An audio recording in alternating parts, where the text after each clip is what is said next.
প্ৰিয় দৰ্শক, এই নিয়োগৰ পাৰ্টিটি জড়িত হয় জামিয়া মিলিয়া ইছলামিয়া ইউনিভাৰ্চিটিৰ পৰা।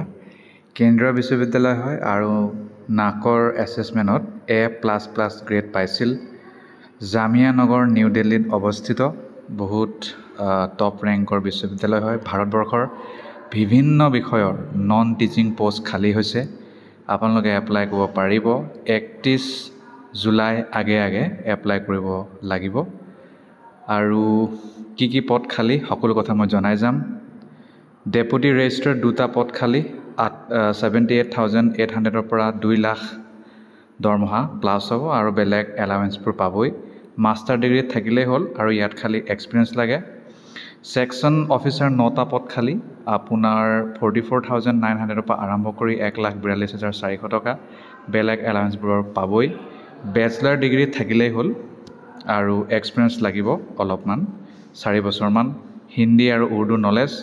এছিষ্টেণ্ট আপোনাৰ 12টা পদ খালী, 35,400 টকাৰ পৰা আৰম্ভ কৰি 1,12,400 টকা দৰমহা। বেচলাৰ ডিগ্ৰী থাকিলেই হ'ল আৰু 3 বছৰ এক্সপিৰিয়েঞ্চ লাগে ইয়াতো। লোৱাৰ ডিভিজন ক্লাৰ্ক 60টা পদ খালী, ইয়াত কোনো ধৰণৰ এক্সপিৰিয়েঞ্চ কথা কোৱা নাই। 60টা পদ খালী, 19,900 টকাৰ পৰা 63,200 টকা, বেলেগ এলাৱেঞ্চ পাবই।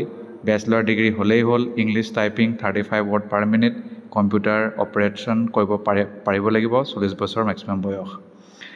মাল্টিটাস্কিং ষ্টাফ 60টা পদ খালী, 18,000 টকাৰ পৰা 56,900, বেলেগ এলাৱেঞ্চবোৰ পাবই।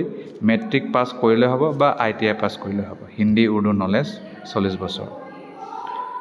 আপোনাৰ গ্ৰুপ এ পজিশ্যনৰ কাৰণে আনৰিজাৰ্ভ 1,000 টকা এপ্লিকেশ্যন ফি, SC ST 500, PWD নীল, UR 700 টকা, B আৰু C কাৰণে SC ST 350, PWD নীল।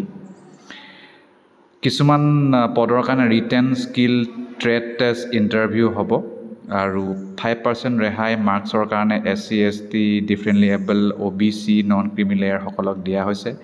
কেনভাছিং কৰিব নোৱাৰে, চাকৰি কৰি থকাসকলে NOC জমা দিব লাগিব। আপোনালোকে এপ্লাই কৰিব লাগিব https://www.jmisc.in, এই ৱেবছাইটত গ'লে সকলো তথ্য লাভ কৰিব।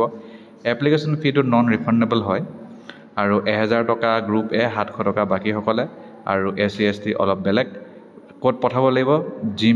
JMI conferences, Indian bank, Jamia Millia Islamia, branch code 01622, bank account number 6820138716, IFSC code, Indian financial system code, IDIB 30J029, swift কোডো দিয়া আছে, IDIBINBBTSY, এড্ৰেছ অফ দ্য বেংকো দিয়া আছে।